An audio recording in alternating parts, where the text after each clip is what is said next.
What's going on YouTube? This your boy Humble Servant back again with another YouTube video. And today I'm about to do a reaction to 10 dark 90s cartoon theories that will ruin your childhood. I'm a 90s baby, so I grew up on these cartoons. But we're gonna see what theories they came up with, or what theories I did not see as a kid. So we're gonna get into this right now. Let's get it.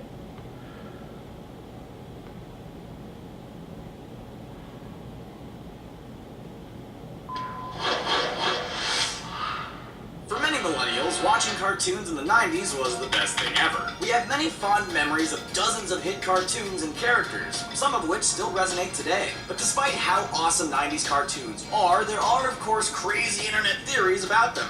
Ooh, I like the sound of this one. Some of them are pretty dark, so prepare to have your childhood ruined. Ah, shut up. Before we get started, be sure to click on that subscribe button to get more content from Screen Rant every day.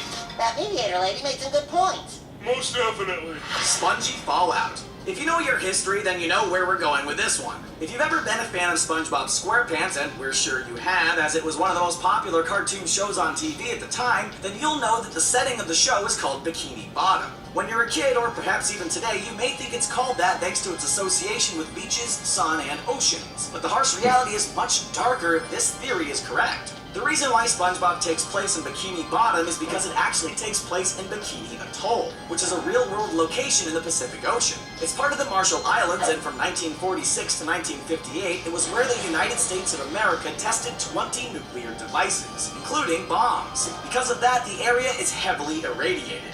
This, of course, led to the mutation of some of the characters, including a talking sponge and his friends. Look! Another rubber stopper for my rubber stopper collection! In short, the animated characters are results of nuclear experimentation. Well, it could have been much worse. We'll take a talking sponge over anything in the Fallout games any day. I'm scared you didn't die. You always scare me, Pinky. Pinky the Brain. The opening theme song for the hit animated show Pinky and the Brain tells its audience from the get-go that one of them is The genius! and one of them is Insane! While that is indeed handy information to have, the song actually never explicitly tells us which one is which. You're a mouse. This is a horse. People are so... Alright.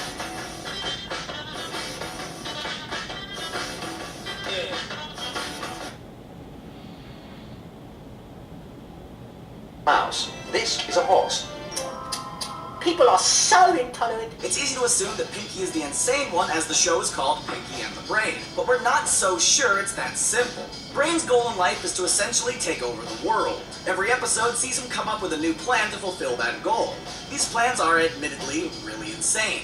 They're more insane than they are smart, in fact. Pinky, on the other hand, is left playing dumb and tries to thwart the plans to take over the world. He's the one who pokes holes in Brain's plans in every episode, and it's proven right in the end. Now, if we look at this information at face value, who seems like they're the insane one and who seems like the genius? Brain may think he's smart, but as Albert Einstein stated, the definition of insanity is doing the same thing over and over again and expecting something to change. That's disturbing. The curious case of Ed, Edd, and Eddy. This theory pulls no punches with its fan base. In short, it suggests that these slightly moronic and troublesome children found in the show Ed, Edd, and Eddy are in fact dead. Yikes. So how is it that we have a cartoon based on their exploits? Look at me! As it turns out, the boys are in purgatory, which is represented as a cul-de-sac on the show, a setting that the boys never leave. If they are in purgatory, it would explain a few bizarre clues hidden throughout the series. For one, there are no adults shown at any time in the series, not one. You'd think that there'd be someone mowing a lawn or calling for the kids at some point. Think about it! These three kids are left to their own devices. It would also explain why they have a bluish tint to their tongues, as tongues can turn blue upon death. The kids also all died at different times and all came together at the cul-de-sac. Johnny 2x4, another kid on the block, carries around a piece of wood and would have used that as a toy in the early 1900s. Save yourself. Eddie was a fast talker from the Great Depression, while Double D Ed passed in the 1980s, which explains his fascination with technology. Oh man. Ash's reality. Ash Ketchum is one of the poster characters of the 90s. If you don't know about him or Pokemon, then you likely were not around in the 90s, or were living in a world without television. But despite how much of an impact Ash and Pokemon have had on the youth of the 90s and the world in general, there's something that doesn't quite add up with his journey. In the first season, Ash embarks on a quest to collect them all and reach the Indigo Plateau. There's two sides to this theory. Both suggest that Ash's reality isn't what it seems. One is that Ho-Oh, the mythical Pokemon that flew over Ash in the first season, granted Ash's wish to stay young, which is why he's still a child after all these years on the go. Seriously, Ash doesn't age at all. The other possibility is that the electrocution Ash gets from Pikachu early on in the show alters his reality and places him in a coma. Shocking, isn't it? Everything from there on, all the new Pokemon and adventures, including Pokemon that aren't part of the original 151, are figments of his imagination as he's comatose. He walked off that electric shock like it was nothing, but this theory suggests that Ash never got the chance to walk it off after all. Which one seems more likely to you? Howdy. Wow. In Nassau, Paradise Island, Bahamas, we know better.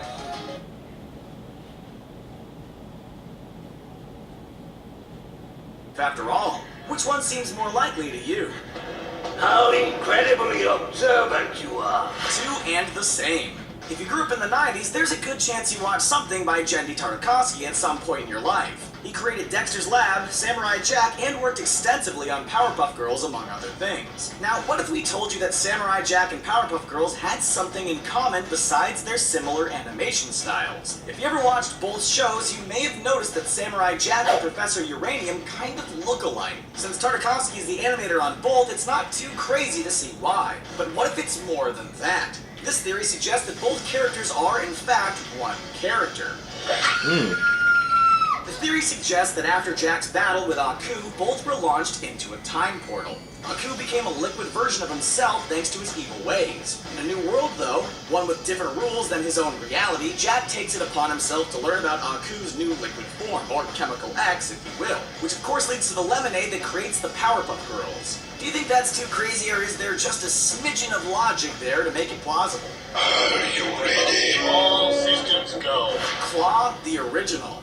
In the 90s animated series, the Inspector Gadget we know of is in fact the second Inspector. The first one was missing in action and presumed dead, which caused his niece to build a robotic replacement of the Inspector. But what really happened to the original Inspector Gadget? Chief villain in the hit cartoon is of course Dr. Claw. Despite his presence in the show, we've never actually seen what Dr. Claw looks like. And there's good reason for that, as it's heavily theorized that he's in fact the first Inspector Gadget. The theory suggests that the original Gadget was a police officer who bit the dust while working a case, but he was so good that the station couldn't risk losing him. So they built a robot to replicate the presence of the outstanding officer. Oh, wow. But the original Inspector survived. He may have had his life, but he was left scarred, disfigured, and insane. Seeing that he was replaced infuriated him, sending him into such a rage that he became Dr. Claw. So it's Gadget. The chief villain in the cartoon, whose sole mission in life is destroying the robot that replaced him.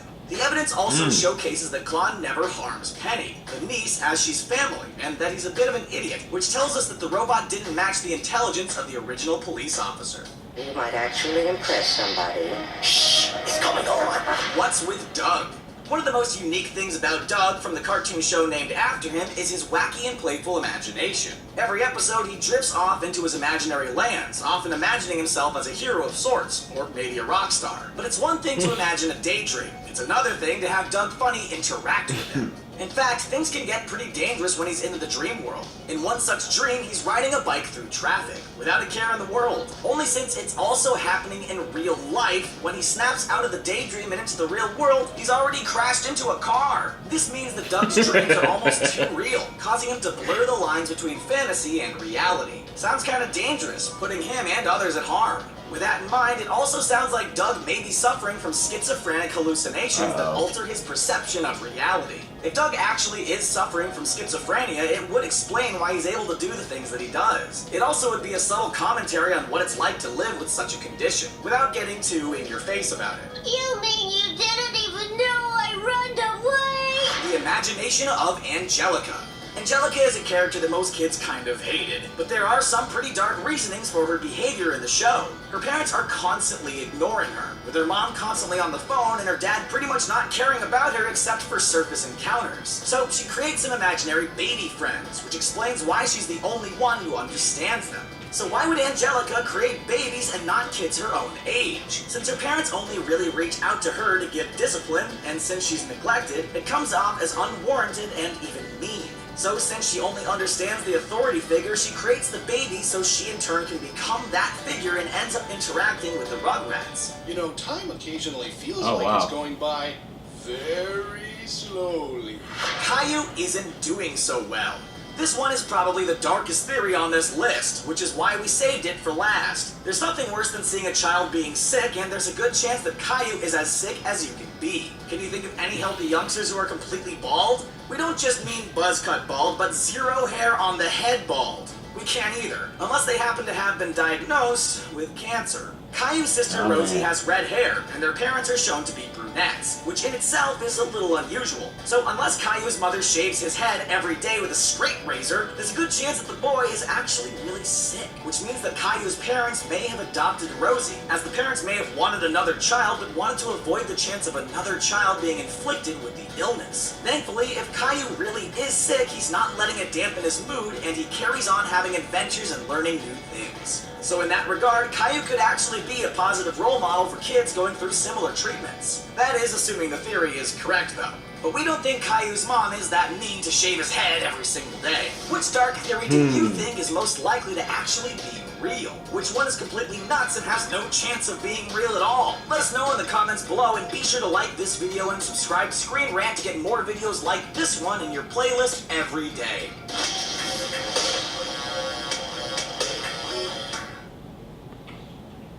Alright, Terrell, what the hell? So, my childhood is For a ruined vacation of total indulgence. based upon that theory and all of that. Now I'm looking at TV differently. Oh man. But if y'all like that video, like, comment, and subscribe. Turn on post notifications. This your boy Humble Servant, and I'm out. Peace. Hey, you still use this? Sir.